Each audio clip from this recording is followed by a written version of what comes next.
Welcome to the Combat Learning Podcast. I'm your host, Josh Peacock. If you aren't already, please go to combatlearning.com/newsletter to get my Intro to Motor Learning for Martial Arts PDF, so you can get up to speed on the powerful concepts we're discussing in the show. Plus, you'll never miss an episode. combatlearning.com/newsletter. Today, I'm joined by Todd Fossey, founder of Integrative Defensive Strategies and a leading figure in the combatives community. In this episode, Todd unpacks how to systematically inoculate yourself against the stress caused by the fight or flight state during high-pressure situations. We also discuss the problems with typical reality-based self-defense approaches to this process, as well as issues in affective and representative learning designs for training. If you're excited to jump in, hit the subscribe button on your podcatcher and enjoy the show. All right. What's your background in motor learning / skill acquisition? And do you come from any particular theoretical standpoints with the way that you approach and design training? I started studying motor learning and human performance when I was 10 years old in 1980. I'm 51 years old now. So I've been at it for a long time, 41 years. I was mostly at the conscious level, I was mostly interested in it for my own sports performance, and started doing extraordinary things at a young age. I started doing things at a young age that the small town that I came from said wasn't possible, right? And then I became a Division I athlete, where I studied behavioral sciences, and I was a track and field athlete at a top 20 track and field program in the U.S. I was a high hurdler. I was a 110 high hurdler, so a lot of mental human performance stuff went into that event. It's a highly skilled event. But what happened was a lot of the other D1 athletes started to come to me for coaching, for performance coaching, much to the dismay of my sports psychology department at the university. And I'm like, well, you're trying to tell me that I'm breaking the rules by having conversations with my friends? Like, I can't teach them things that I know. I think it was making them look bad. I think it embarrassed them. So then I turned that into a profession. I was a psychotherapist for 15 years, and a big part of that practice was mind-body medicine, psychoneuroimmunology. And I lectured at medical schools on that topic for several years. And where motor learning was still a part of it and human performance was still a big part of it, I'd say about 20% of my practice was in human performance, where I worked with elite athletes, professional athletes, Olympic athletes, all the way down to your very serious weekend warriors, and had a tremendous amount of success with them. And when I parlayed my practice into what I'm doing now, integrative defense strategies, it all fell right into place. Not only with what human performance is for us as what I call citizen defenders, but also understanding the psychology of violence, the psychophysiological aspects of violence, the perceptual changes that take place with violence, the neurochemistry that takes place with violence, but also understanding the psychology of the antisocials, understanding the psychology of the psychopath, the sociopath, the malignant narcissist, the Machiavellianist. A lot of people don't understand their enemy, right? Right. And so it's important that we're educating our students and our athletes from that perspective, from that point of view. So I'm pretty outspoken. You probably have noticed that with some of my stuff online, and it's really kind of unpopular. But I refuse to dumb things down, because in particular the firearms training world is woefully behind. They're stuck in the dark ages, and they absolutely refuse to look at any new information. Yeah. And I have my own theories about that. The martial arts world is a lot better. They still have a long way to go. I think we all do. But the firearms training world, I'll just come right out and say it. It's embarrassing. Yeah, from what I've seen, you just set in front of a target, pull, and try to put some rounds into the target, and then you move. I did my conceal, and I'm sure there's more training for security and military and law enforcement, but maybe not law enforcement. But we just moved back a little bit and just redrew and put some rounds in, and then move back a little bit, and then once you got far enough and you hit the target, you're good. You're qualified. Even beyond that, to what's considered advanced training. And there's a difference between being a shooter and being a defender. And a lot of people want to, I don't know, they want to think that one thing is another thing. And, yeah. And it's just not. Yeah. They're suffering from pretty serious cognitive illusions. They've fooled themselves into believing that they're doing things that they're not. Yeah. That's the, I've noticed the same thing in martial arts with very traditional approaches to training. As long as you can come up with something that sounds intelligent, that's the assumption of why you do in a technique without respect to whether or not it's true. As long as you can explain it, I do 1 steps for, this reason. It doesn't matter if it's true or it actually happens behaviorally in humans, that it actually happens that way. In the land of the blind, the one-eyed man is king. Yeah, that's what I'm hoping for. And yeah, in the land of the blind, the one-eyed man is king. And what happens is that, from my point of view anyway, is that these students don't know anything. And when a lot of firearms instructors are good presenters and they articulate themselves very well. And so the halo effect starts to take place. And so unconsciously, they start to place these people up on a pedestal. Yeah. And a lot of people think that I'm somehow trying to be disparaging. I'm not. I'm just trying to tell the truth because it matters. We're talking about life and death right now. And I kind of have a problem with fraud. You know what I mean? Right. If you're saying one thing that just is completely untrue, and these people are putting their life in your hands, that's a serious problem. And the firearms training industry doesn't like me because the jig is up if people start to figure out what I'm saying is true, and that they start to figure out what's been being taught was state of the art in 1974. That's the same problem with educational psychology, with learning styles, Right. Yeah, the problem that persists nearly everywhere. It's just this pattern of getting stuck into these nice lies about the way things work, and then refusing, dressing them up so that they seem really intellectual and really credible. But in reality, it's just a defense against changing and evolving in response to better data. I've got some. Do you mind if I read? I have a couple of cognitive biases here in front of me. Do you mind if I read them quick to your audience? Yeah, go ahead. Okay? Yeah. The first one is called shared information bias. It's also known as collective information bias or common information bias. It's known as the tendency for group members to spend more time and energy discussing information that all members are already familiar with, or shared information, and less time and energy discussing information that only some members are aware of, unshared information. Harmful consequences related to poor decision-making can arise when the group does not have access to unshared information in order to make well-informed decisions. That's the first one. Okay. The second one is system justification bias, which is the tendency to defend and bolster the status quo, where existing social, economic, and political arrangements tend to be preferred and alternatives disparaged, sometimes even at the expense of individual and collective self-interest. That describes both industries. So there you have it. Martial arts and firearms. Yeah. And really, they're from my view anyway, at Creative Defense Strategies, that's the point, right? We're an interdisciplinary system where all the disciplines are interdependent upon one another.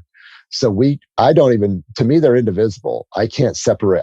My mind won't even separate one from the other. Sort of like my hand, right? Right. Like you can tell me that the tip of my pinky finger is my whole hand, right? But I know that it's not. I've got 5 other fucking fingers.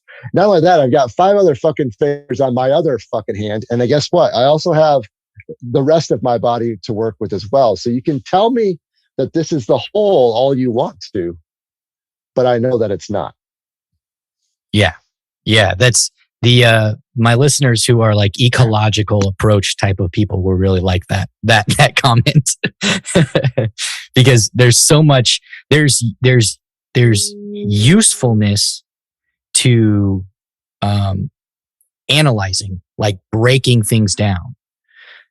But that usefulness is in understanding things in a way that is separated from how it works within the broader system. And how it works in the broader system is really what forms its identity, in my opinion.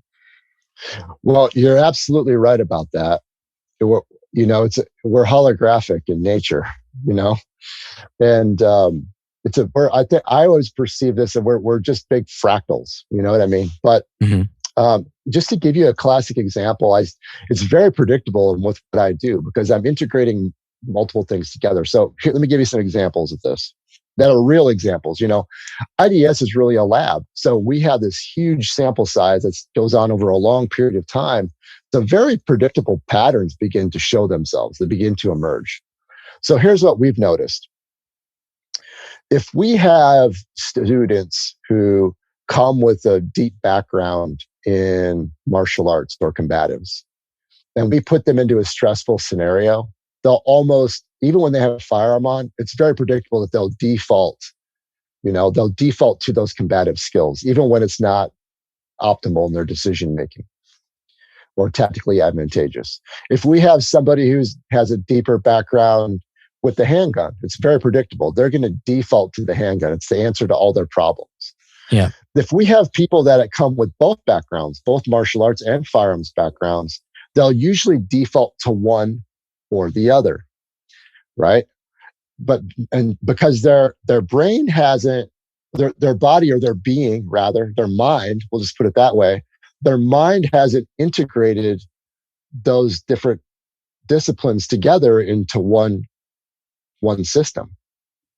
So until they have to have the opportunity to integrate those modalities together, they're going to experience those things as separate. It's very predictable.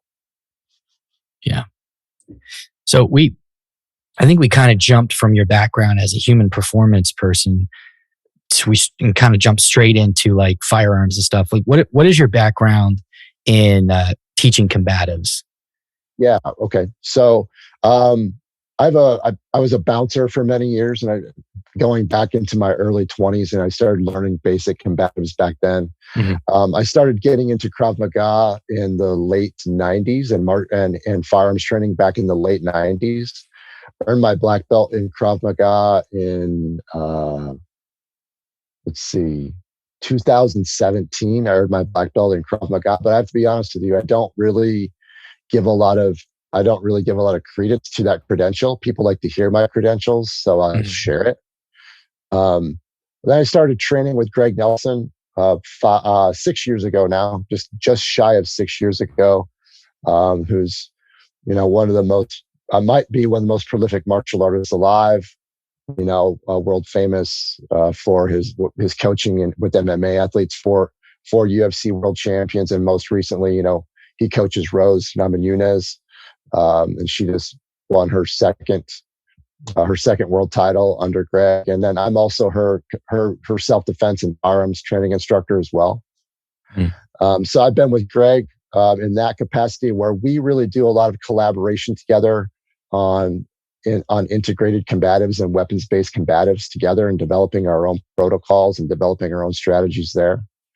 And so I've been with him now for 6 years, working in MMA, and really, jiu-jitsu, is a part of it, but I wouldn't really call myself a jiu-jitsu player. I wouldn't really call myself a grappler. I specialize in weapons-based grappling and weapons-based wrestling instead. So that's sort of my forte. On the sports side of it, I would call myself more of a catch wrestler than I would a jiu-jitsu player. Okay. Just because that fits better into what I do. That combat submission wrestling fits better into what I do. So that's what my background is when it comes to martial arts and combatives. Awesome. Also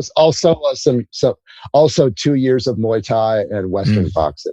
Yeah. Oh, cool. Yeah, those are good ones to have. So bringing together the combatives and the psychology background, combatives instructors talk almost incessantly about fight or flight, adrenal response. Aside from the fact, I think everyone's kind of heard this anyways, since if they were in high school. You mentioned elsewhere you've actually lectured, or actually you mentioned at the beginning of this episode that you lectured at medical schools on this subject. Could you summarize what fight or flight is, and then talk about how people commonly misunderstand it? I'm going to do the best I can to summarize it. Okay. It's hard because I don't know who's listening, So for people who aren't familiar with it, it can be difficult for me to describe, but I'll put it to you this way. There are specific structures within our brain that perceive our immediate environment. And when those specific structures perceive a threat within our immediate environment, it sets off an alarm within the body.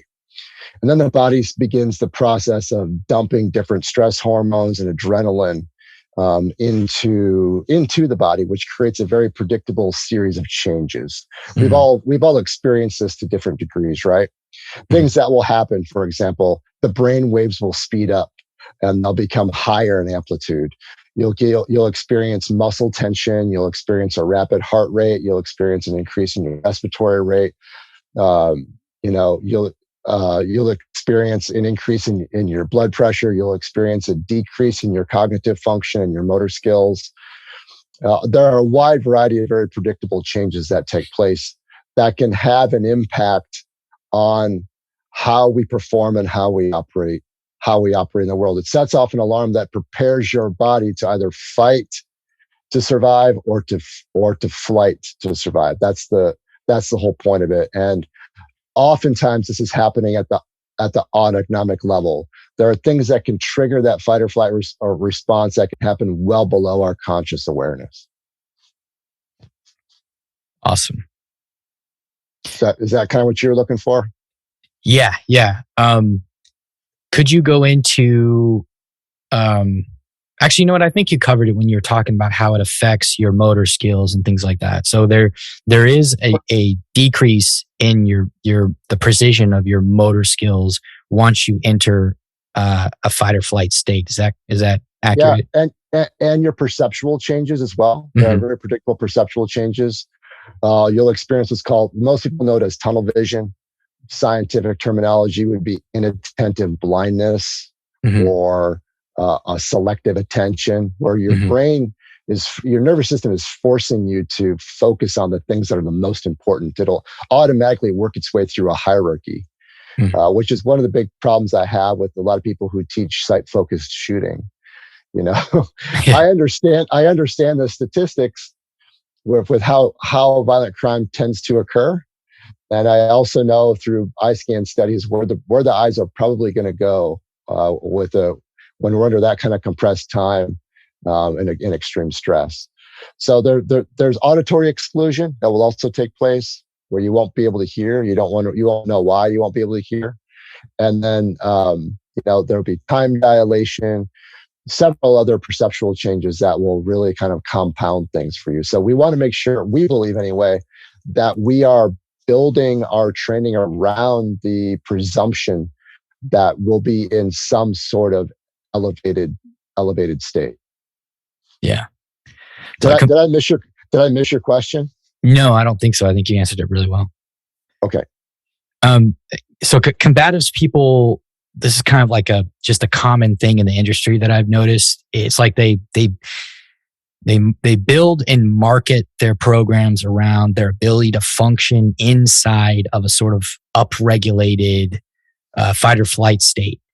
And they tout how simple all the tactics are and how gross motor the material is, because that's supposed to be the more accessible type of motor patterns or coordination that you can do once you're in that state.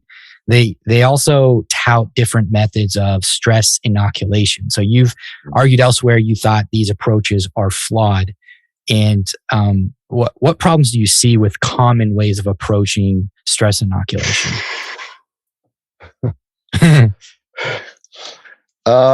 You can unload if you want. Can your audience see me? By the way, I'm not sure. I can't see myself. So we're not live. This is just a recording. This is all audio. Okay. Yeah, it'll be audio. Because I think that my voice my face would say it all right now. I honest to God, man, I really mean it when I say this. Like, I don't want to come off. I don't mean to sound like a snob or an elitist in this area, but it's just so bad. It's just such bullshit, man. It's just so problematic. And oftentimes what they're touting as stress inoculation, in my view, is what they're doing is the exact opposite of stress inoculation. One, they're not following the protocols to inoculate stress systematically. Mm-hmm. And two, what they're doing can oftentimes create more of a hair trigger response and an overreaction versus coming at something with a measured response or a self-regulated response. Mm-hmm. They don't understand what they're talking about. They're using these buzzwords that make people feel like they're getting Jason Bourne, training. But yeah, it's, like for example, there's a big name out there who teaches something that he calls stress inoculation, and really what I perceive is just people slamming into each other. Hmm. They're going at full amplitude, right? And that's supposed to be stress inoculation. Okay, but how? Like I'm trying to understand, like, how is that just a phrase that you're using? Is that just a term that you're using, stress inoculation that you're using, or do you really understand how stress inoculation and systematic desensitization works? Because if so, I don't see it. And the people that I know that have trained with you have never articulated to me or explained to me exactly what your process has been for going through that. Gotcha. So to make sure that I'm understanding, so when you say that they do exactly the opposite, and the example you gave is two people going 100%. What they're not getting used to that stress necessarily. What's happening is when they're confronted with a situation like that, they are being conditioned to go 0 to 100. Yes, and not only that, it's more dangerous than that. Mm-hmm. Because you're familiar with the amygdala. I'm sure other people listening right now are familiar with the amygdala. There's two almond-shaped clusters just above and in front of the temple, right? The amygdala is the sentinel of the brain that scans the environment and perceives specific threats. The amygdala is always learning. The subcortical brain is always learning 24 hours a day, 7 days a week. It doesn't learn like the conscious brain, like the cortical layer of the brain, the thinking layer of the brain works. And this will start to lead us into autogenic training and conditioning, I promise you. Mm-hmm. Okay. But I think it's important that your audience understands that it doesn't learn in a way that is logical. It doesn't learn in a way that is linear. Okay. It learns through symbolism. It learns through patterns. It learns through sensory input, and it combines all of these things together to come up with a conclusion at whether or not whatever stimuli it's experiencing is a threat. And oftentimes that can be extremely sloppy. So you're developing associations at the unconscious level when you train that way, well below a person's conscious awareness. Well below their conscious awareness. So now this person is in this exercise, and their unconscious mind doesn't know the difference between a simulated experience and a real one. Mm-hmm. So the amygdala is now learning that this is a threat in a very sloppy and inaccurate way because the training is so sloppy and inaccurate. So the amygdala doesn't have a chance to learn or understand what's going on right now. So now this person is going out through life and they're met with a real world situation that is similar, sloppily similar, forgive the crude language, but sloppily similar to the exercise that they just had. Yes, and they have just been they've just been conditioned through operant conditioning to respond from 0 to 100. And their amygdala has become more hair trigger than it was before, but because they haven't gone through a systematic process of learning this. Wow. So you mentioned in a previous, we're going to get right back to that in a second. So when we had a very short exchange on Facebook, you mentioned affective learning design, which I'm familiar with, and autogenic training, which I'm not familiar with. Let's start with autogenic training. What is it, and how does it differ from these flawed approaches to stress inoculation? I want to talk about autogenic training, and I also want to talk about systematic desensitization, which is really really a form of cognitive and behavioral therapy where we can desensitize through exposure, right? Okay. So when we're talking about fight or flight, the scientific term for this is called the sympathetic nervous system, right? Mm-hmm. And so what most people don't know is that we have an equal and opposite response in our body known as the parasympathetic nervous system, or the relaxation response. It's the opposite of fight or flight. So instead of adrenaline, we have a secretion of beta endorphins into our bloodstream, which helps to neutralize that adrenaline. So instead of having really super fast, high amplitude brain waves, which we can dive into whatever specific area that you want to, the brain waves begin to slow down. The brain begins to experience more coherence. Excuse me. What that means is that the different lobes of the brain are communicating with one another more effectively. Not only that, all of the cells and systems of the body are communicating with one another more effectively. We have a balance in immune function. Blood pressure decreases, muscle tension decreases, respiration decreases. Human performance improves, cognitive performance improves. All of the opposite things that I was already talking about earlier. Most people don't know that, and I have a theory as to why they don't know that, but that's just my own personal theory. So what we do with the autogenic training and conditioning is that we teach them how to exercise their parasympathetic nervous system. There are a series of exercises that you can do so that you can learn how to access it. You can learn how to consciously intervene to regulate your emotions at will. Most people think they're powerless, their emotions just happen, and that there's no way for them to regulate their emotions. We're doing it all. Most people are doing it all the time anyway. They just don't realize it. They just haven't been given the skills or the knowledge to understand how it works. Yeah. Okay. So that's the first thing. You begin to teach them how to work their parasympathetic nervous system. It's like a muscle. So for example, the sympathetic response, let's just view it as sort of the right side of your body. And so let's just say you're going to a gym all the time and you're constantly working out the right side of your body. And so you have all this hypertrophication and your muscles are getting really big and strong on the right side of your body. And that represents the fight or flight side of your body. But then you have the parasympathetic side of your body, which is the left side of your body, and you're just laying there in atrophy all the time. And people wonder why they're constantly going in circles and why they're constantly being run by their emotions. Does that make sense? Yes. They're completely out of balance. So now we begin to teach people how to work the left side of their body too. They start to exercise the parasympathetic nervous system as well. So that way they have a really nice balance between sympathetic and parasympathetic. If they haven't strengthened those specific pathways by practicing it on a regular basis, they're going to have a very difficult time accessing it when they need it the most. Not that they can't do it when their amplitude or when their arousal is lower. They most certainly can.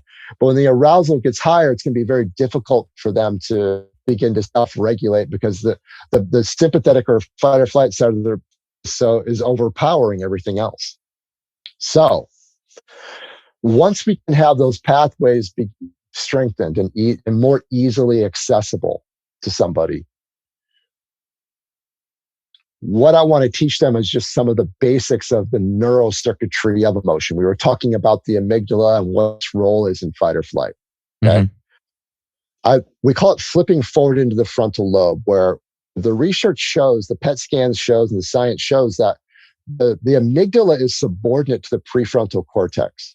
So if we can teach our students and our athletes to access the prefrontal cortex and teach them to understand that there are circuits that connect the prefrontal cortex to the amygdala and the hippocampus and the hypothalamus and the pituitary gland, now they can consciously intervene to send. There's things that are happening simultaneously here, so bear with me. I can only explain it in a linear order. Okay. Now they can begin to flip forward into their frontal lobe, and they can begin to literally talk to and communicate to their amygdala through language, or what we call anchor words. Okay. So there are 4 anchor words that I teach. There are other things that are happening simultaneously. Just bear with me here if you're listening at home. Okay. There's been research around 4 anchor words that I really like to use. The first one is the word safe.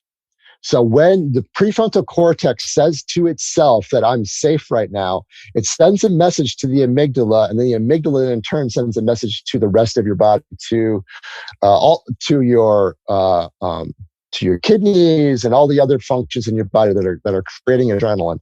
And then it begins to calm the amygdala, it begins to slow down the brain waves, it begins to decrease your level of arousal just because you said the word safe. Then the next word is soft. So we say safe, soft. So when the research shows that when a person says the word soft, that what happens is, some of you at home might already begin to experience this. Your muscle tension begins to decrease. The smooth muscles on your blood vessels begin to soften and relax. You can intuit what starts to happen. So safe, soft, right? Slow is the next one. When you say the word slow to yourself, when your prefrontal cortex communicates the word slow to the amygdala, all that over arousal now begins to slow itself down. That's what we want. And then the last one is the word warm. The research shows when you say the word warm to yourself, it increases circulation and it starts to decrease blood pressure. So the first thing we begin to do, or the second thing, after we've taught them how to access the relaxation response and strengthen the relaxation response, we teach them these 4 anchor words. I used to teach this in my practice where I would have athletes or I would have clients or patients hooked up to biofeedback, so they could literally see how they were consciously intervening to decrease their level of arousal. They could visually see it for themselves. So that way they had the visual feedback that they need to understand how they were self-regulating. So we start with relaxation response. We move to those 4 words. Now the prefrontal cortex is communicating more with the amygdala. And the more that the prefrontal cortex communicates with the amygdala, the stronger those circuits get. Does that make sense? Yes. Through the principles of neuroplasticity, right? What fires together wires together. And we won't go into all that unless you want to dive into it. The more those circuits are worked, the more accessible they become. So it becomes easier for them to access that. It becomes easier for them to self-regulate. Is that the myelin that you're talking about? Yeah, they begin to build myelin there. Those circuits literally begin to grow. So then what we teach them to do is breathe diaphragmatically. They're making sure their bloodstream is oxygen rich. And here's what's fascinating. When the diaphragm expands, it sends a message through the vagus nerve. Guess where an automatic signal is sent to when the diaphragm expands? The amygdala. Amygdala. Can you fucking believe that? That's how amazingly designed we are. Yeah. The amygdala begins to calm down just from expanding your diaphragm. Now your bloodstream is oxygen rich. You're getting all that CO2 out of your bloodstream. Now we begin to consciously manage our physical body, our physiology, ourselves, right? And now we begin to practice that experience that we were practicing before of taking ourselves by releasing the tension systematically, piece by piece, gradually, all of our different muscle groups. We begin to slow ourselves down. So what begins to happen at this point is the pituitary gland becomes stimulated. And the pituitary gland is where the most dense supply of beta endorphins are. So now the pituitary gland is secreting beta endorphins into the bloodstream, which begins the process of neutralizing the cortisol and neutralizing the adrenaline. So now we've gone from one extreme of fight or flight, and we've begun to slowly steer ourselves back over into a more balanced and harmonious state for performance and decision making. So what we do in our training is we teach our students and we teach our athletes this process of autogenic training. And then we slowly will use the process of systematic desensitization at the same time. We'll slowly start to expose them to different types of stressful stimuli and patterns that are going to be reflective to the things that they would actually experience in reality, slowly and gradually. Remember what I just said, slowly and gradually, starting with a lower amplitude, and a lower level of complexity, and then slowly building up to a larger amplitude and a larger level of complexity. So now what happens is their amygdala they're learning how to self-regulate, but their amygdala is also learning to develop new associations to old stimuli. So now they will, at the autonomic level too, the body on its own will begin to move since they've practiced it so often, will begin to move themselves closer to the neurocircuitry of the flow state or the zone. Awesome. And so does that ever tie into triggering a flow state or accessing a flow state? Absolutely. The more you practice accessing flow state, the more accessible it becomes. The more you experience it, the more you experience it. Right. That makes sense. People think of the flow state as illusory, right? You kind of find it almost like a ghost, and then it's gone and you don't feel it for the longest time. And then you just find yourself in it, 2 months later or something like that. You can learn how to access. I'll put it as, so I think a lot of people perceive these things, that both fight or flight and relaxation response or flow state are these things as a switch that you turn on or off. It isn't. Sometimes it is, but sometimes it isn't. The more often that, sometimes, for example, you might find yourself in a flow state when you're at a peak level performance, and then you might slip out of it for a while, but then you realize that's okay. I slipped out of flow, but now I can slowly start to recover and work my way back into it. So just because you're in a high level of arousal doesn't mean that you have to stay there. Right. So, and you said that you can learn to switch it on and off, but also you can find yourself falling out of it and then working to get back into it. Is there a process that you can repeat similar to the safe? I would rather put it in terms of learning to manage it. Okay. Than to switch it on and off. Does that make sense? Yes. You're learning to manage it, because it isn't. Sometimes it's just as simple as switching it on and off, but it really doesn't work. It really doesn't work that way because it's nonlinear. There are too many variables in our environment that influence us for us to say we can just at will switch it on or switch it off, unless you've been gone through some super intensive mind control program with very expensive drugs and freaking torture tech. You know what I mean? Yeah. Psychic driving. yeah, exactly. Exactly right. For I'm talking about for most people. Yeah. That makes a lot of sense. So, I like that you clarified that it's learning to manage it so that it's more accessible, but it's not necessarily like a Japanese anime or something where you unlock something inside of yourself at any point. And yeah. And there are lots of times it doesn't mean that you're all of a sudden, going to be super relaxed. You probably will still have a level of stress and a level of arousal, but you'll be less aroused and you'll be more relaxed, and you can regulate yourself far better. Now, just to complicate things even more, which I don't mean to do, but I want to talk about this. Mm-hmm. Some people are wired either through predisposition or through life experience. They're really wired for violence. So, for example, people with PTSD, right? Their brain has wired itself to manage that high level of stress because they're exposed to it all. They were exposed to it a lot. Mm-hmm. So, as a means of survival, their nervous system rewired itself to handle that. Mm-hmm. So for those people, for example, when they're in a situation that's benign, like a social situation, when everyone else is calm and having a good time, they're freaked out. But when everyone else is freaked out, they're cool as a cucumber.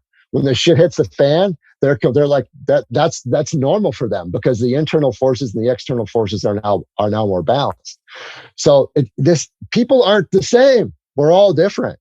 And we're always changing, and all of our circumstances are different. And all the variables are always going to be changing. Right. So I'm careful not to state these things in absolutes. And I just hope that the people that are listening at home kind of understand, hope they understand where I'm coming from that way. Yeah, I think so.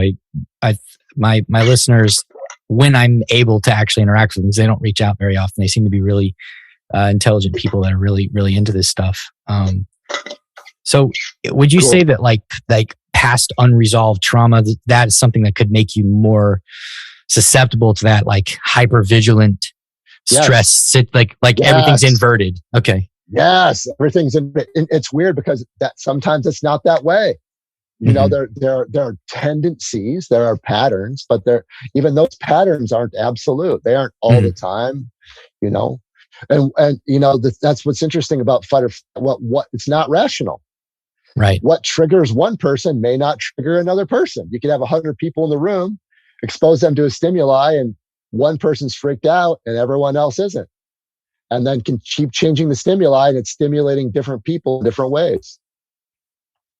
Absolutely. They're the people's experiences in different environments. Some of them they've never even experienced the environment before, and that's an important part too. So it could be a novel environment. It could be that their experience with that environment or something similar, you know, is a totally different experience. Maybe it traumatized them. Maybe they were able to manage it. Like, it's like the same thing with learning, right? It's kind of basically the same thing. You know, how your ability to manage something well in one practice is probably more likely to emerge in the next practice. But if you know, are shut down and can't do anything, then the learning is going to be much weaker in many ways. Yeah, whenever I have an athlete that shuts down, they start to have a meltdown or shut down. Like that's time to just back off. Like now the training and the practice is going to become counterproductive, right? Take a little break, you know, relax, you know, and come back to it later and start to rebuild slowly. Yeah. You never want to make someone associate traumatic feelings with practice or what? No.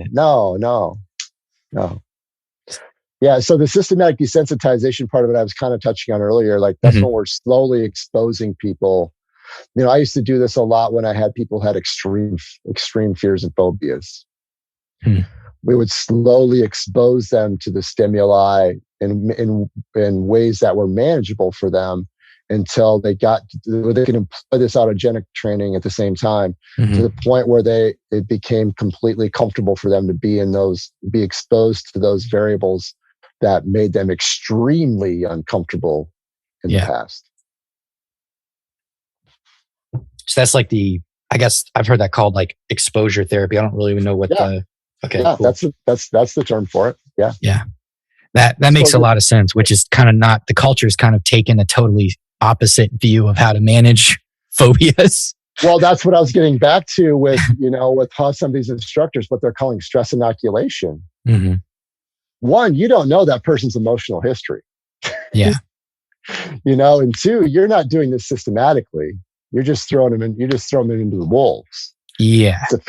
It's a fancy term that they're using. They kind of get a high out of having a stim gun on and rolling around with high gear because they don't get to do that a lot. You know what I mean? Right. So they kind of get a high out of it, and they get to say, we did stress inoculation, and it's bullshit, dude. It's not. It's fucking not. Shut up with that, please. Stop teaching these people this is stress inoculation. It's not. Not only that, they had one exposure. How much benefit are they getting out of one exposure? They're not. Yeah, if they haven't learned how to manage it, that exposure is not even practice to manage it. No, it's not slow and gradual and permanent. That's the idea. We want to be slow, gradual, and permanent through time and repetition. Yeah. Yeah, that right? makes a lot of sense. So that way they learn to be more adaptive, right? Instead of maladaptive. An adaptive style of dealing and coping instead of maladaptive. That's what's so great about jujitsu. It forces you to figure stuff out. Yep. You're constantly problem solving. You're constantly uncomfortable. You're systematically desensitizing yourself. You got a person who's got that 300 pounder and, smashing you in side control and they've never been on bottom before. They're going to freak the fuck out. Yep. But when you're experiencing the pressure a lot, you're like, okay, I've been here a bunch before. I'm okay. I can breathe. Doesn't feel like I can breathe, but I can. I'm fine. I know what to do, right? So you've systematically desensitized.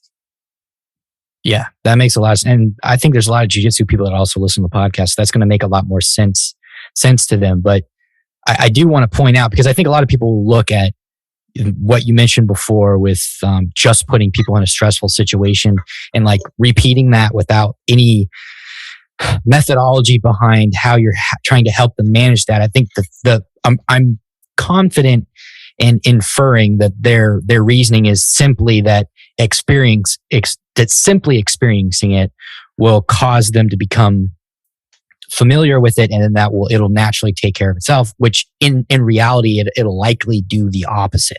It does. More than likely the percentages will say that it will have a reverse effect. That makes a lot of sense. I wanted to make sure that I pointed that out, because when you were talking about practice and repetition, they're going to be like, well, what's the difference? And I think the difference is that you actually have given them tools to practice in that scenario. Exactly right. Or so these specific parts of the brain and body are learned through pattern recognition. Okay. Mm-hmm. And I could go, if you wanted to, we could really dive deeper into pattern recognition and all that kind of stuff, which is really important because these structures in the brain get recognize the patterns before the conscious mind does. Yeah, let's talk about the pattern recognition. So now, now what happens is you really start to develop heuristics. Heuristics is, rapid and accurate decision making, right? It's the science of rapid and accurate decision making. So now that they're learning to recognize these patterns, both at the conscious level and at the unconscious level. So now they're developing a reflex so that they can just respond. Because if they get caught in freeze for too long, or if they get caught in doubt for too long, chances are good they haven't responded or made a decision fast enough to be able to save their own life. That's what I deal with. Mm-hmm. I deal with life and death shit. You know what I mean? Mm-hmm. There's no tapping out. Yeah. There's no tapping out what I do. It's a zero-sum game. So we need to learn how to recognize these patterns. So, for example, the amygdala and other structures of the brain, that's how they learn.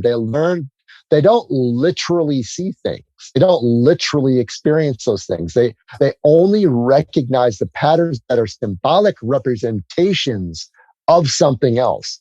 That's why it's so sloppy.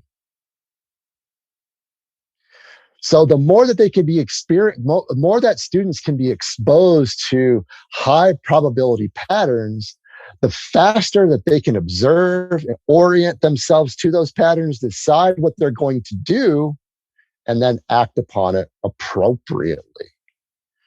So what happens is that the sensory nerves will take in the input, and then the limbic brain will get that information first. It will process those patterns first, determine what level of a threat that it is first before the conscious mind even gets to it. At that point, it will send a message to the cerebellum, which is what manages the motor system. And the motor system will then go based on what associations and reflexes are that have been developed in that specific student. That's why I say I know it takes time. And now the frontal cortex and the thinking brain can get that information, right? The executive portion of the brain can get that information and go, okay, now that I've moved, how accurately am I moving? Now I can begin the process of regulating my response. And oftentimes the way it's taught is in the exact reverse order. Having an intellectual understanding of these patterns isn't enough. Mm-hmm. That's the declarative memory. That's the declarative memory that we were talking about earlier. Your body hasn't learned to recognize those patterns. Yep. It hasn't had the looks. It hasn't had the experience through exposure. So how in the world do we ever expect to learn how to defend yourself standing across from a paper fucking target with all of the infinite number of variables and nuances that are taking place during a violent encounter? Yeah. That are unrepeatable and unpredictable. Yeah. It's not possible. Stop lying to people. Now what you're doing is you're fanning the flames of the Dunning-Kruger effect, where people of low knowledge and low ability suffer from an illusory superiority in believing that they can do far more than what they can actually do, and a metacognitive inability to recognize it. They don't even know, so you've led them to believe that they can do shit that they can't. Why am I so passionate about this?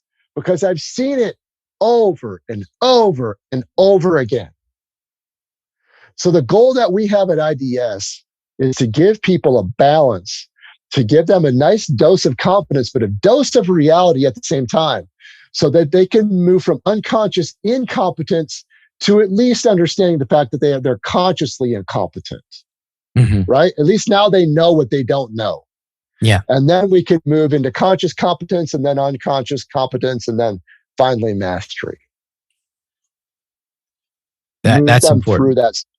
Move them through that spectrum through exposure and experience with patterns that are reflective of reality. Yeah, that's a huge, especially with young men. And young men think that they can take on a rhinoceros, in the absence of actually fighting anybody. And you have to show them they can't before they're ready to learn. That's absolutely right. So now it's them versus them. Absolutely. How are they going to handle that very important experience of failure? Failure is a biological requirement for competence to occur. We talked about myelination earlier. We touched on myelination briefly, but for myelination to occur, for unconscious competence to occur, failure is a biological requirement. It must happen, and it must happen at the right kind and right level of frequency for that to take place. Yeah, that was mind-blowing to me when I started studying more into the motor learning, that people who make more mistakes, as long as they are practicing in a deliberate way, the people that make more mistakes learn faster, they improve faster. And I've been under jujitsu instructors who they'll teach you the move the very first time. They'll teach you the move and you can't do it because it's complicated and there's something messed up, and they'll say, well, that's my fault. I didn't teach it well enough, because they want you to see it. They want to see you replicate the move just as they taught it. And that's just not how learning works. Well, we got that right. Failure is a biological requirement, but then we're starting to get into the why, not just the how. Right? Once the student understands the why, now a real connection and a deepening, not only are they learning it faster, but they're learning it more deeply. That's what we call at IDS. We call deep and accelerated learning.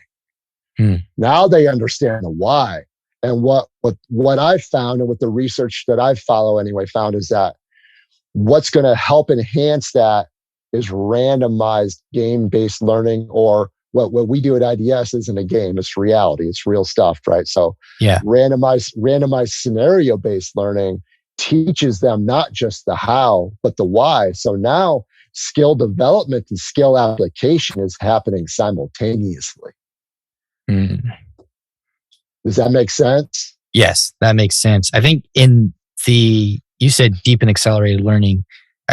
It's in terms of like ecological dynamics, that would be like you might call that like an affective dimension or an affective aspect of learning, where the heightened emotional state helps to increase the way in which it's encoded in your system. Yes, very well put. Because I have goosebumps right now. I love this, man. I love this. I'm so glad you have this. I'm so glad you have this podcast. So, if we could, to put it in kind of like layman's terms, the body, there's only so many neurological. We have a finite number of neurological resources, right? So the body will assign its neurological resources to the things that it assigns the most importance to, and will know importance based on the repetition and also the level of emotional weight that's assigned to it. Mhm. So while you're training and practicing, if you're doing it with a deep level of meaning and emotion to you, now that myelin is growing even faster. And those pathways are being ingrained, and those grooves are nice and deep, right? Because the body knows this is important. Let's assign our resources to this. So I listen to music like my big motivation. I've got some pretty deep motivations for why I do what I do. But if I really get down to the heart of it, one, my higher power called me to do this. Mhm. Two, to do what I do. But two, the real emotional trigger for me is protecting my wife. Yeah. So when I train and practice, I listen to music that reminds me of her. Mhm. Sometimes I almost get to the point of weeping. I'm so passionate about my training. You should see me sometimes practice and train. How passionate and how emotional I get when I practice and train. And then it's teaching other people to do the same thing so that we can make the world a safer place and a better place through positive resistance. Mhm. Now you can just feel the learning is just like it's palpable, right? We can feel the biological changes happening in everybody around us. And this awesome synergy is taking place where every cell and every molecule in every person's body is all moving in one clear and concise direction. That's the goal. That's really interesting, because I'd never thought of doing things or listening to things or reading or watching any sort of stimulus that reminds you of the person who really forms the base motivation for why you do that, to summon that feeling before you practice and to maintain that throughout practice. It's like a way almost to contextualize it. Well, that's exactly what we're doing, because it's in the details. Yeah. It's in the details. So even if I don't have music playing, like when I'm visualizing taking myself through different types of scenarios when I'm training and practicing, I don't give a shit. I do lots of drill work, but for me, it's not being good at the fucking drill. It's not about looking good in practice. It's Mhm. about how those drills are going to create skills that cross apply to reality. Right. So even when I'm doing those drills and I'm putting myself in different types of training situations, I'm thinking about how can I be using this to protect her? So there are times when maybe I don't feel like going to train and practice that day, or, I'm going to cut this training or practice short, or maybe I'm just going to kind of phone it in today and kind of go through the motions. Fuck that. No fucking way I'm going through the motions. Now, one student that's ever trained with me has ever gone through the motions, because I won't let them. I don't ever go through the motions. We never go through the motions. That's empty training and empty practice. Yeah. We fill it with the why, the deep reasons why, and the why we're doing it in terms of what is the strategy that we're employing, the why that there's the strategy that's employing to solve this problem that we're faced with. Absolutely. We got to know the why. Yeah, and I think it's so much of self-defense training. There's like this, the world is dangerous, but they like amplify the likelihood that you're going to end up in a violent assault. And they basically, all of messaging from Krav Maga and all these combative things is kind of, it's oriented at you, and then they toss your loved ones in there kind of as an after effect. Protect yourself and your family. And I think good people are usually more worried about the people they love than themselves. And if you're going to really do a self-defense program, it seems to me like it would be more powerful and more effective to really talk about how do you protect your loved ones. Well, and what's interesting about that? By the way, just so the listeners know, I'm also a certified and professional executive protection agent. So that's like a Secret Service agent for executives. So I do that too.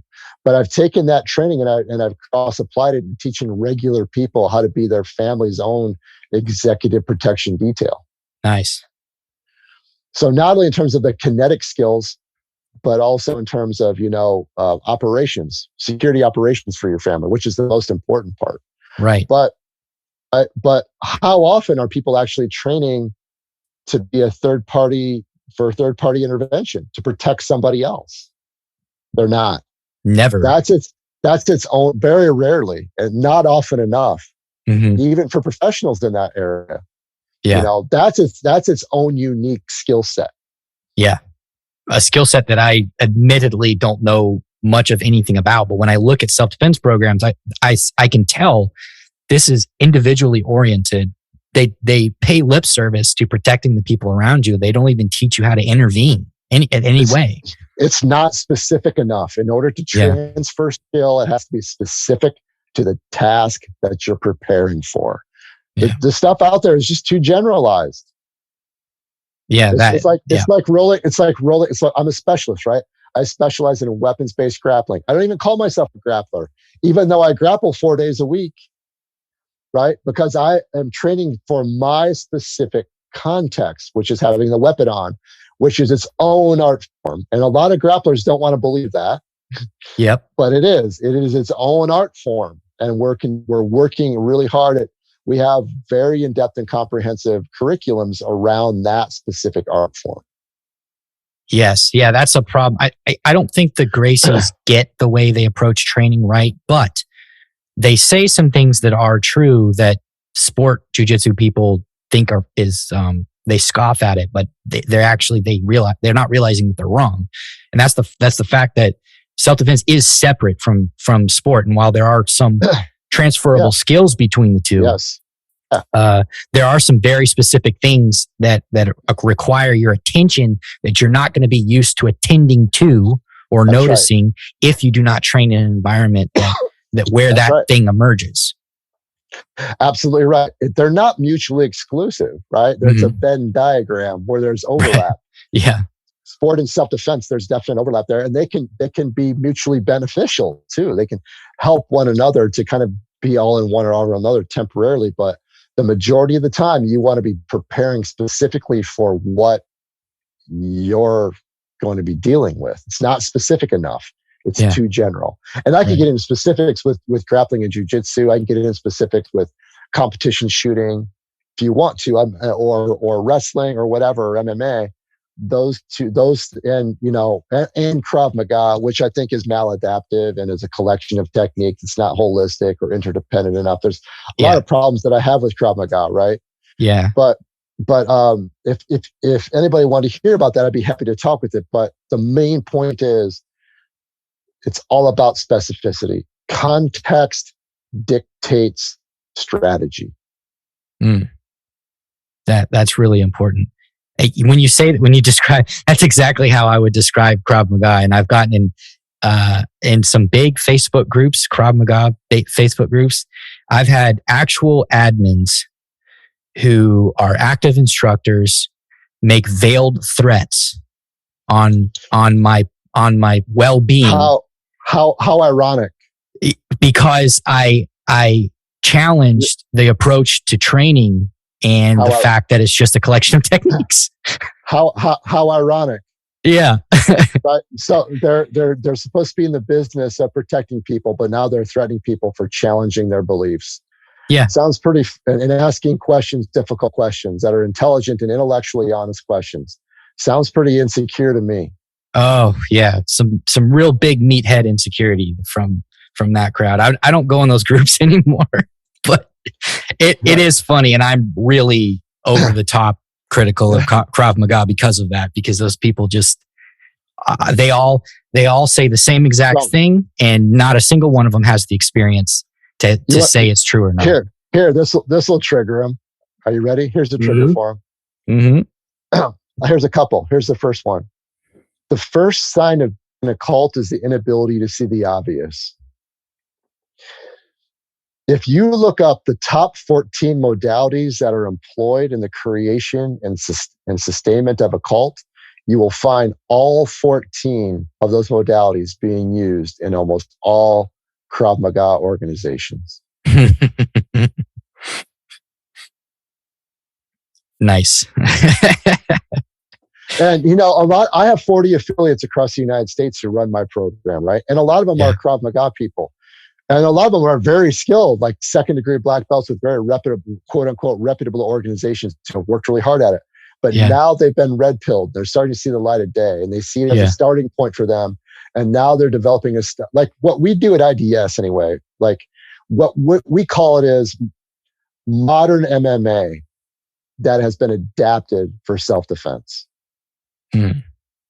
There's no preset patterns. There's no pre-choreographed patterns or techniques, because that's counterproductive to the transference of skill. Yeah. Yeah. Do you know Ward Heine? I know Ward well. He had talked about you for a long time ago. He told me I needed to have you on. I just took forever to get around to it. Him and I did one of the earlier episodes of Combat Learning Podcast. The episode was about how, as a basis for training, combat sports is superior to what's out there as far as self-defense systems. You want to be training in building your basic techniques out of boxing, Muay Thai, Jiu-Jitsu, something that's alive, kickboxing, something that is alive and honest and more open than going fluid. Yeah. Dynamic, fluid. Yep. Adaptable. Yes. Sorry, I interrupted you. Go ahead. No, my point was just that was our argument. Our basic argument was that it was best for that. We even went so far to say that it was the best even for weapons training, but you have to have additional knowledge about a weapons-based environment in order to modify your training. But you're not seeing your basic Krav Maga techniques for the most part showing up in a, grappling versus knife type of situation. You're seeing different wrestling techniques for the most part. Well, if that, I mean, yeah, way over simplified and usually poorly taught version of those things. Yeah. And what pisses people off is that I have a black belt in Krav Maga. I trained with the Israelis for years. I know that world, but the farther I got into it, the more I realized how intellectually dishonest it was. Yes. And I say that, I say that because I care. I say that because I care, because other people are afraid to say it because of what you experience. They're going to be threatened. Same with the competition shooting world. Come on. How is competition shooting even closely reflective of what happens in reality? It's not at all. It's a form of practice. It has value as a form of practice as being supplemental to your training. But here's what's interesting about that. I'm on some pretty serious grappling forums, right? And I'll post videos and things and concerns that I have about grapplers in the weapons-based and self-defense context. And I can get very specific about the kinds of training scars or slips and capture errors that can be developed in sport grappling for self-defense. And I can voice those concerns in those forums. And the overwhelming majority of the time, the response is, you know what, that's really interesting. Thank you for pointing that out. Or I'm not so sure. Or I respectfully disagree at worst, but that's rare. But if I voice the exact same concerns for the exact same reasons in the competition shooting world, they absolutely lose their mind. And I'm the devil incarnate on earth. I don't know what I'm talking about. I'm a fucking moron. Those, you know what I mean? It's just absolute. Yeah. It's just absolute hate. So what I'm curious about is why, if I'm voicing the exact same concerns to two different modalities, why is one so much more receptive to than the other one is? That I have some ideas about that, but tell me, what are your ideas? Well, I think that when first of all, jiu-jitsu has its problems, but training, everything is oriented to what you can do on the mat, and the openness with which you engage in free rolling and positional sparring fosters almost a parallel mindset of how you look at somebody who can actually argue their point and show you tangibly. So they're more willing to look at that because they have practice looking at their instructors, their peers. You have no choice but to be accountable. Yeah. And if somebody can demonstrate it, that becomes like they're not trying to find creative ways to get around it. And demonstrate it versus real resistance. Yes. Not fantasy resistance, not steel and paper target resistance. Yeah. real resistance with real nuances. There are no two rules that have ever been the same. Yes. In the history of mankind, no two rules have ever been the same. The variables are not repeatable. And not only that, you're humbled every fucking day. Yep. Yeah, so and there's a built-in humility. You have to be open-minded and humble. Yes. Or you're just not going to last. You're just not. I think because you experience, you also, and that's exactly what I was getting at. And because you experience this on the mat to some degree, some of it's new. Like if you're introducing new concepts, you can watch that someone who's been doing jujitsu for a while can watch you demonstrate how to do something live, and their ability to accurately understand and simulate what's going on in that video is better than somebody who's not familiar with that. For example, a traditional martial artist with no grappling background has almost no ability to look at an anti-grappling technique or some BS jujitsu thing that's being taught on YouTube. They don't understand the dynamics and the timing because they've never experienced it. So they look at it and they are unable to tell how realistic is it or not. So they default to conventional wisdom that's very overgeneralized, like don't go to the ground, don't use fine motor skills, don't get caught up, just different things like that. Good luck with that. Yeah, I know.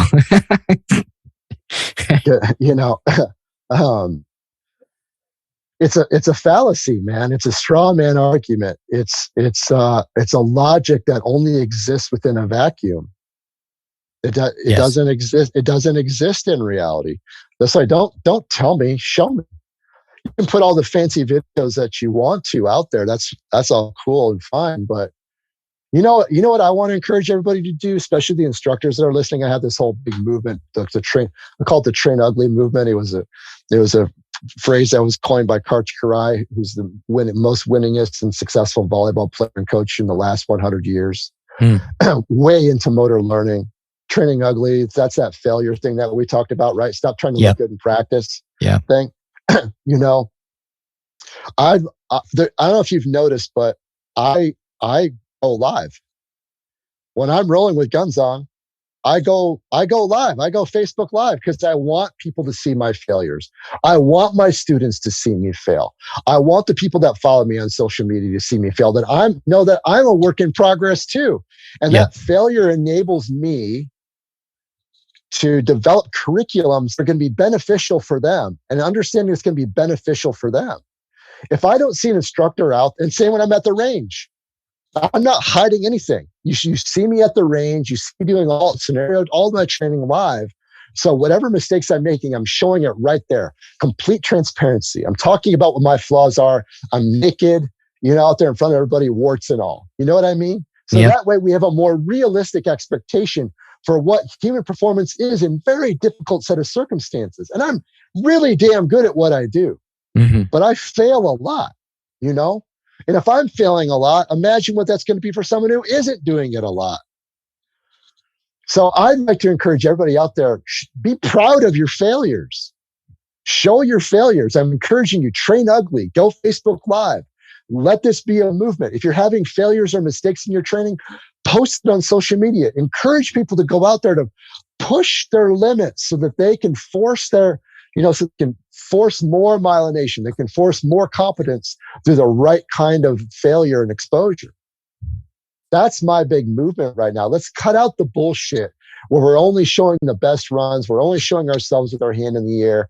We're only showing that really over-glorified moments that creates this false sense of what reality actually is. Yeah. Show me that you can do it a lot versus real resistance, and show me that you can do it as beautifully as you do it versus a cooperative, opponent.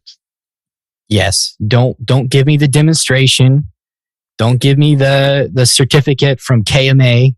And for the love of God, do not talk about Emmy Lichtenfield. I don't care what he did. I care what you can do and show it against an honest opponent. For sure. And what's interesting about them, that Emmy Lichtenfield came up, his father owned a wrestling and boxing gym. Yeah. How fucking ironic is that? Right. That's how he came up. Right. The real shit. That's how Yeah. it came up. That's what I'm trying to encourage, this authenticity, because it's going to the leaders at the top, and the people that are listening to this aren't normal. People are listening to this type of a podcast. They're highly motivated. They're highly intelligent. They're probably leaders in their community in some way, shape, or form.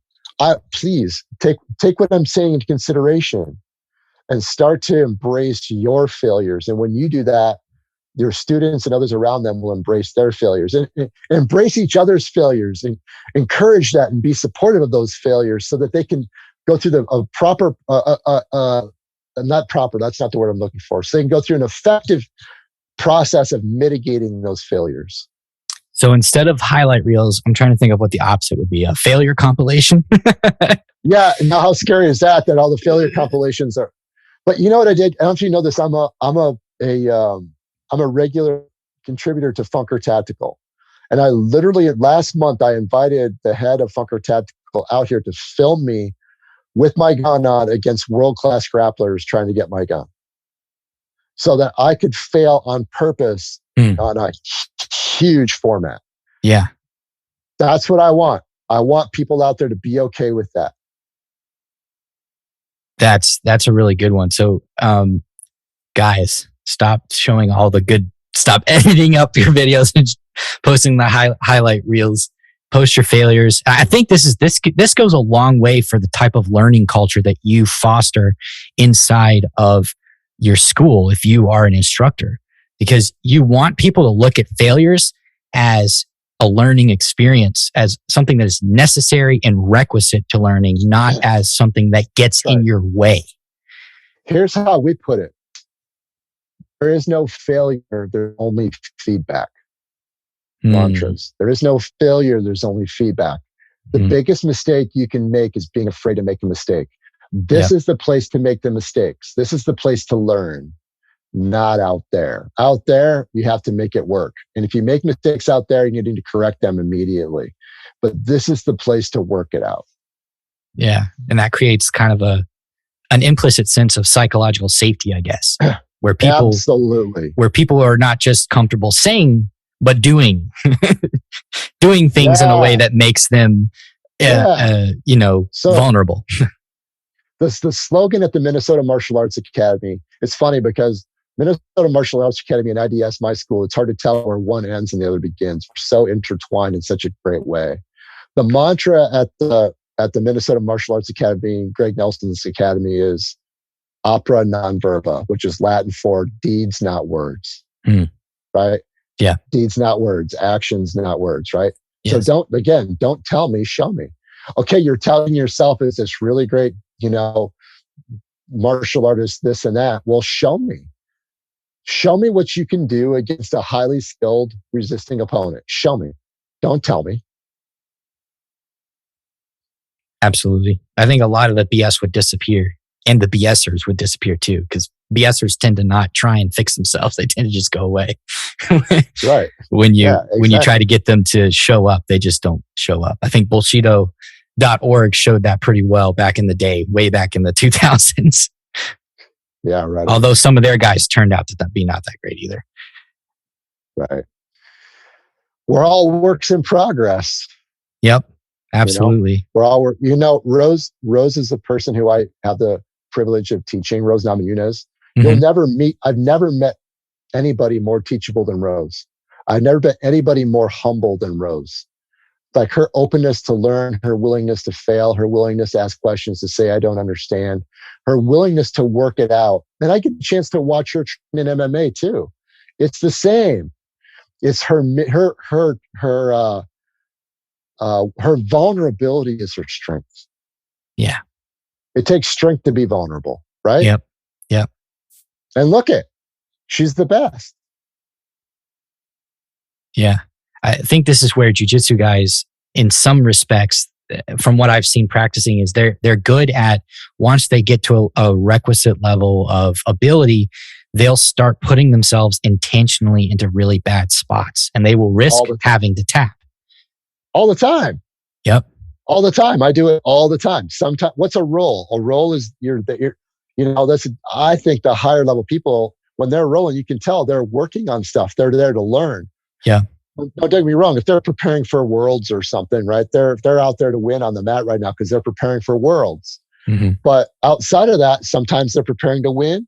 Sometimes they're working on things, and sometimes they're intentionally putting themselves in difficult situations, preparing to lose, Right. preparing to fail. Yep. Yeah. Which is an important part of your overall game plan. Yeah. Put yourself in those compromising positions on purpose. Yeah. Absolutely. Speaking of sports, self-defense is obviously I've had a few podcasts on here, including one with Ward, about talking about training methodology for self-defense. It's a bit of a hobby horse of mine. It's something, the self-defense people need as renovation in their training as much as the rest of the martial arts. But the podcast does mostly has a bent towards combat sports. And I wanted to talk a little bit about how this applies to preparing an athlete to perform well in competition, even high level competition where there is a lot of anxiety that can cause you to choke.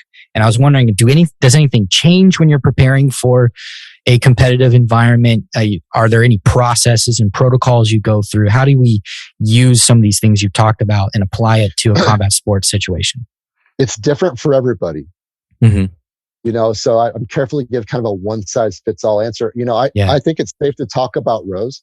Rose Mm-hmm. is open about her anxiety publicly. Yeah. She's open about her anticipatory anxiety when she's in camps and before fights and things like that. And by the way, I know, a lot of world-class fighters that experience the same thing, and some of them have even said they thought about getting out of it because the anticipatory anxiety is so uncomfortable for such a prolonged period of time when they're preparing for a fight. Here's the thing. I'll just speak in general terms, and if you have specific questions, I'll do the best I can to address the specific stuff. Mm-hmm. Either directly or indirectly, I will imply or suggest to embrace it. What we resist persists, what we focus on expands. So if we're trying to make that anticipatory anxiety go away, it just exacerbates it. So by being okay with it and by managing it and by working with it, it makes it a whole lot more manageable and a whole lot more comfortable for you for a prolonged period of time. And it really helps to dissipate it over time. Mm-hmm. It isn't, I think that my opinion is that a lot of athletes believe that they should have the ultimate self-confidence. Mm-hmm. I've had the opportunity to work with some of the top world class athletes ever. And very few of them ever have the ultimate self-confidence at any time. They kind of have a healthy respect. I don't know. They kind of have a healthy fear. Mm-hmm. And I think that kind of healthy fear really sharpens their performance. Yeah. You know what I mean? Yeah. There's a baseline level of anxiety that keeps them sharp and will enhance performance. And motivates them. Yep. And motivates them too. You know what I mean? And so in a way, I think it can kind of be a good thing. When it gets out of control, when it's unhealthy, when we don't have the coping skills, like if someone starts drinking and doing a lot of drugs to deal with it, or doing things that are, destructive behaviors, things like that, or if it's really getting in the way of affecting their life in negative ways, now we have to start addressing some of those things. Mm-hmm. But I think it kind of goes with the territory because combat sports is dangerous. Yeah. So that's, there's going to be a heightened level of arousal about it. Right. Yeah. Try not to, let's try. My suggestion is don't try to make it go away. Yeah. Just manage it. Right. I mean, that's how I, and then when we talk about that, they can develop that as a mindset. Now we can start to give them the tools to manage it. What's one thing for me to talk about it, but what are the practical, applicable tools to manage it? You know what a really weird revelation was for me when I was studying psychology? Was that when someone said to me, they told me that there was a field of study in psychology called applied psychology. And I was like, you mean it's not all applied psychology? Should it all be applied psychology? What's the point if we can't apply it? Right? Yeah, that's the egghead stuff. Yeah, we want to give them real practical tools that they can practice and get good at. Yeah. Is there anything to watch out for? Because you talked about going through the words like saying safe and soft and things like that. Is if you were to just keep repeating that, a lot, would that diminish its effectiveness for you as an anchor word? No, it just gets easier. It just gets easier. Okay. So it isn't. And by the way, we want to couple that with the autogenic training. That's a part of the autogenic. We want to couple that with the skillful diaphragmatic breath work and progressive relaxation of your muscles while you do that. You want to literally just slow yourself. Excuse me. You literally want to start to slow yourself. As you do that, the better you'll it. But it's important that you're also practicing it. It's not a high level of arousal. When the level of arousal is low, like if I'm coaching somebody on this, I'm like, practice it all the time. Practice day long. Practice it when your level of arousal is low. Practice when your level of arousal is medium. Practice when your level of arousal is high. Practice it when your level of arousal is off the charts. Practice it at all times. It's for me, it's gotten me through. It's a level of fortitude. It's gotten me through some really stressful stuff. I'm willing to put myself in situations and put myself on the spot in ways that other people aren't willing to do. Yeah. Because I know that I can regulate and I can manage myself. You know what I'm saying? Yes. Yeah. I understand that. So that builds your confidence. You know you can do it. You know you can get through it. Right? Yeah. Yep. So you're willing to go to that big tournament. because even if you don't win, you can at least manage your stress enough to not embarrass yourself and to do well. Yeah, absolutely. The more exposure, like I do a thing I do once a day. I do a thing I call my OSM moment. It's my oh shit moment. Once a day I do something that I say to myself, oh shit, I can't believe I'm about to do this. Once a day. And if you do that on a regular basis, then you're like, after a while, you're like, oh, I can handle it. Give me another oh shit thing. I can do it. And if I fall on my face, big fucking deal. Who cares? So I fell on my face.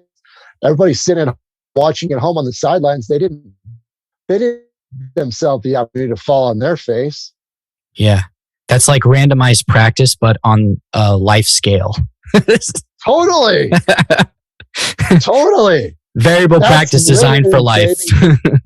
That's living fully. You know what I mean? Yeah. Go for it. Start that podcast, right? Yep. Go for it. Put yourself out there. I was very far outside of my comfort zone with the podcast, but nobody else was doing anything. I was interested in this. I wasn't getting enough content, and I didn't find your stuff until much later. So I was like, nobody else is doing it, so I'm going to do it. I'm so glad you're doing it, man. It needs to be out there. I appreciate it. There's one question I have, and it's not really a question. It's just something that occurred to me when you're talking about when to practice. You said you can just practice at any level of arousal as long as you practice along the whole spectrum.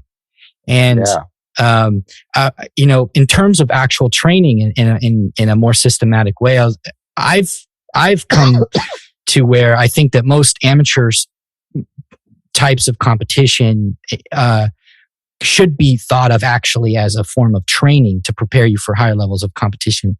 And no question. And one of the things I thought of is like actually going to tournaments so that you can have your students practice these self-regulation techniques in the tournament. And I was thinking, you were talking about progressive relaxation of the muscles and things like that. Like, that might look like the guys did, your guy did a round and he or she's back in the corner, and you have a second with them to say, hey, let's do this breathing and let's do this relaxation. Let's say these words, and then we're going to go back out. Yeah, the coach can say it too. You know who I suspect who I've heard listen to Corn talk a lot during MMA fights, because I learn a lot. John Jones' former coach, who got kicked out of his gym, was it Jackal Wink? Is that his name? Jackal Wink. I always forget his name. High level MMA coach, Yeah. John Jones. John Jones would come back to his corner and his coach, Jack, I think it's Jack Link. I'm embarrassing myself. Here I go. I'm falling my face in front of everybody who's listening right now. I think that's his name. I don't know. Anyway, I heard him say to John in a very calm voice, John's in the fight of his life, and he says, find your waterfall. Find your waterfall. That's what he's saying to John. He's not, his first words, he's not giving him specific instructions. He's like, let's take some big deep breaths. Let's slow it down. Let's find that waterfall. Big deep breaths, sip of water. Okay. Now he knows his level of arousal is coming down, because if his level of arousal is that high, he's not going to absorb what he's saying anyway. The amplitude is too high. Yep. Right? Yep. So he's like, he knows he won't hear him if he doesn't slow him down first. So he's helping him. He's triggering him. He's helping him slow down. Find that waterfall. Okay, good. And then he's giving him simple feedback. All right. What I want to do is I want to see some more feints here. I want to see that offbeat. Let's set up that leg kick and that takedown with the 1-2 first. Got it? That's all he gives him, because he knows if he goes any more than that, he's not going to absorb it. Yep. He's using that autogenic method himself. He's triggering it, and he's starting that cascading effect happening that's starting from the coach. Yeah. So in many ways, you can create your own cue for triggering that autogenic down regulation, and it works. And it like I've been one of my recent endeavors is looking into cueing, coach cueing, and coach cues. There's things you can do on, like in a fight, like online, that are better than other things to try and help your athlete. But the best cues are cues that are pre-established, right? And that the person's actually practiced performing with, so that when you say it, it doesn't require as much processing. That's right, and you practice it with them. Yep. It becomes a part of the entire process, like find your waterfall, right? Whatever. That's the cue that, you find the things that have the strongest effectiveness and association for that athlete.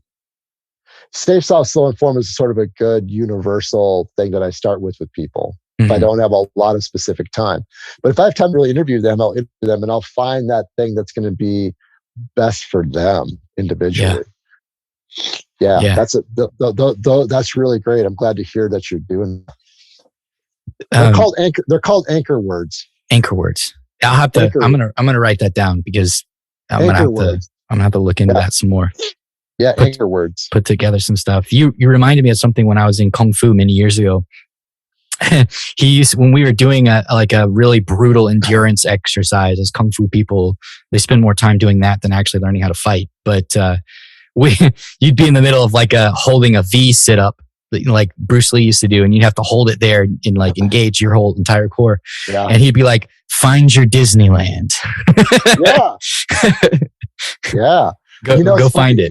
When I'm in a really painful state, I practice this. So we have some absolute savages at the academy, like fucking savages that are big dudes. We got to remember, Greg Nelson coached Brock Lesnar. You know what I mean? Sean Sharp, Brock Lesnar, Dave Manet, Rose Namajunas, absolute savages there. Sometimes you're just in that position. It's like, you just want to die, right? It's just so uncomfortable. So I practice disassociating. So I literally disassociate from my physical body and go somewhere else. And my only goal at that point, because I know this person is so big, they're so strong, they're so skilled, like I'm not getting out of this position. My goal right now is just to see how long I can endure. So I say to myself, I say in my mind, I say, disassociate. And when I disassociate, I disconnect from my body and I take myself somewhere else altogether. So my body is experiencing the discomfort, but consciously, there's very low discomfort. So that's what Find Your Disneyland is. Yeah. It really, it sounds, Find Your Disneyland sounds less dangerous than disassociate, but that's exactly what's happening. That's exactly find your happy place, right? It's exactly what's happening. Yeah. Yeah. That's what I said. And those crazy or the crazy endurance stuff. Like we have this coach that really like his classes are just grind your guts out, brutal, you know. Yeah. And in terms of like the physical, the exertion challenge of it, and then you reach a point where you're like, I'm like, okay, I'm maxed right now. Disassociate, robot mode. Just go, go, go, go, go. Robot mode. Yeah.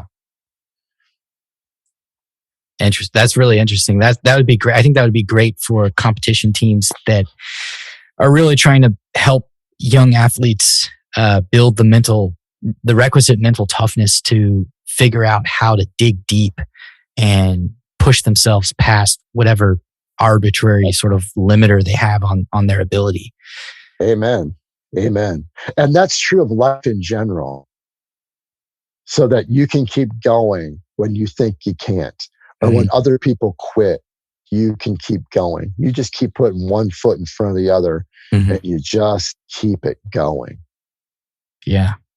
I haven't talked about it much on the podcast, but the first time I really was when I started in Taekwondo and sometimes we would do breathing exercise. I didn't really learn the mechanics of it until I actually got to Kung Fu. And then they taught us diaphragmatic breathing in Tai Chi. And so I learned the Tai Chi way of breathing, and I began to use it for more than just practice. I used it for other things, and years later, I ended up having to have a brain surgery. And after brain surgery, the pain medications they gave me made me so sick that I couldn't even have a little bit of morphine. Like my body could not tolerate any of it. So I had to manage the pain of recovering from brain surgery without narcotics and purely with breathing. And you, when they talk about, I didn't understand what they meant by finding your center in yoga until I was in so much pain. You had to. That I just had to find something somewhere in the recesses of my mind that I could get into and just focus on the breathing very deep. And there's other things going on when you do deep breathing, like you release endorphins, and and you can hyperventilate a little bit to manipulate the release of certain hormones and then bring it back down. And there's all kinds of different things you can do. I didn't understand the power of this little thing I learned from martial arts that applies to everywhere. Amen. You know what I was talking about diaphragmatic breathing earlier, and I talked about how when we do that diaphragmatic breathing, how you stimulate the pituitary gland and the secretion of beta endorphins. Yes. Those beta endorphins are several times more concentrated than morphine itself. That explains a lot. Right? Yeah. And you know what you can do if like what I would do is have my clients, like I would show diagrams of the brain, and the pituitary gland is kind of like a little pea in the brain. And I would show them where it was, and I would have them visualize going in there and literally tickling it, massaging it to help stimulate that secretion of that really beneficial chemical cocktail. And what's interesting about it is, unlike morphine, it's good for you. Yeah. It's healthy. It's good for your body. It's not bad for your body. It's just the opposite. Yeah. I'm glad that I never had a chance to get attached to morphine. Although it was really painful in the time. But yeah, it made me so sick. And the codeine and all that made me sick. I couldn't do any of it, even with the patch they give you. So I had to figure out, and I was, for months afterwards, I was getting these migraines in the morning that would make me sick to my stomach.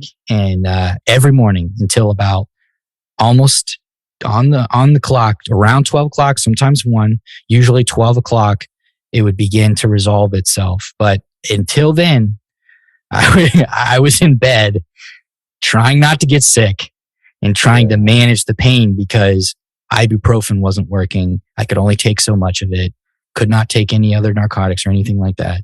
And I just had to manage it with the breathing. And I think,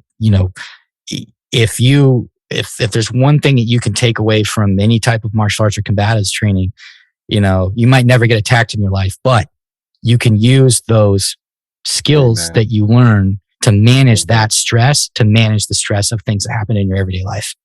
Amen, brother. Amen to that. Good for you. I'm glad to hear that. That's what it's all about. I mean, we end up being better people. That's what I was talking about, positive resistance.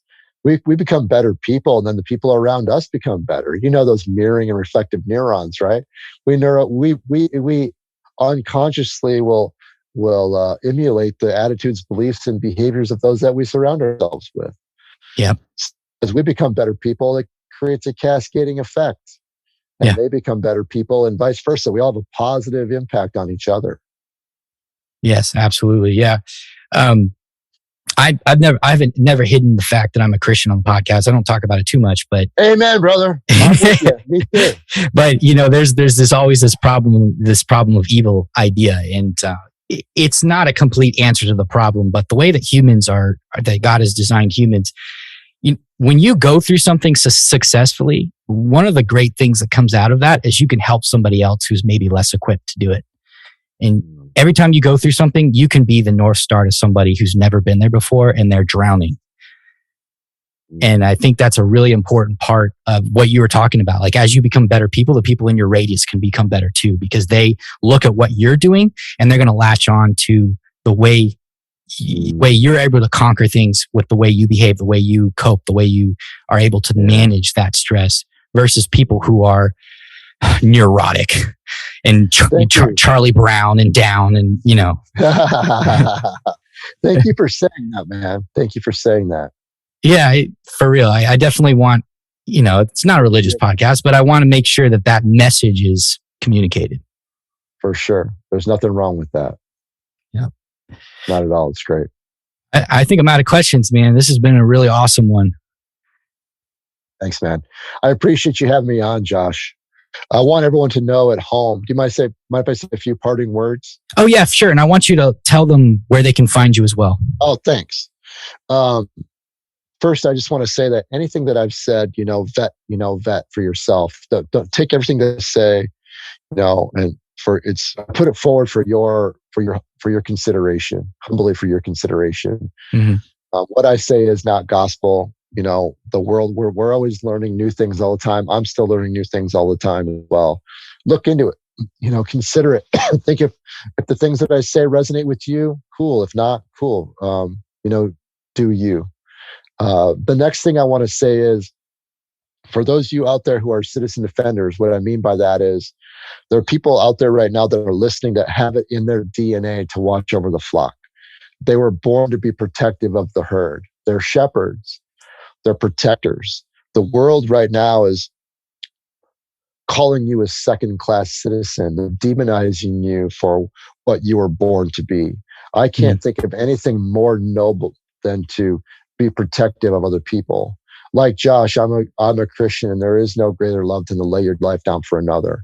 Hopefully you never have to do that, but why would we ever want to demonize someone who's willing to risk it all to protect what is good, what is innocent, right? Mm-hmm. And so embrace that, be bold with it, move forward, get lots of training, get lots of education, and then give yourself permission to help others along the way that are like you, this might be laying latent inside of them as well. And the whole goal of the citizen defender movement is to create a broadband deterrent to violence. When violent criminals and psychopaths know that there are good people out there who are trained and ready to respond with a level of skill and measure, that by itself will deter violence and deter evil. So I appreciate the opportunity, to say those things, to talk about things that I'm passionate about. I would be so humbled if you would check out our YouTube channel and go through our videos to see what we're all about. Integrative defense strategies. Also on Facebook, we're constantly putting out educational videos and content and information. Integrative defense strategies there. We're going to be launching a new streaming service website, online training for what we do, which will be nothing else like it anywhere in the world. We're very proud of. It'll come out right around Thanksgiving. We've been working on it really hard for the last 15 months. If this interests you and what we're doing at home, you can do that anywhere. That's the whole point. Anyone can do it anywhere. It's the whole new model. We call it the new paradigm in training. And it's the website for that, if you want to go and just sign up for updates. Now I would be still honored if you did. That is IDSCitizenDefender.com. That's IDS Indigo David Sam CitizenDefender.com, and just register there for updates, and that will let you know when we're ready to go live. We'd be honored if you gave us a look. Awesome. Definitely highly recommended, guys. Please check that out.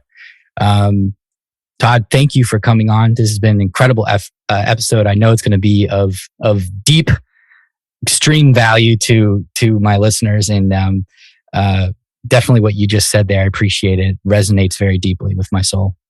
Thank you, Josh. Same with you, brother. Keep doing. I want you to know you have my full support. Anything that I can ever do to help you out, you reach out to me and I'll do what I can. I believe in you and I believe in what you're doing. This podcast is so important. Keep doing you, brother. Thank you so much for having me on. Thank you. Thanks so much for listening to the Combat Learning Podcast. If you enjoyed this episode, remember to leave us a review on Apple Podcasts or Google Podcasts or your podcatcher of choice. It really helps us out. Finally, this episode, including the intro music, is produced by Micah Peacock. Thanks in advance, and I'll see you on the next episode.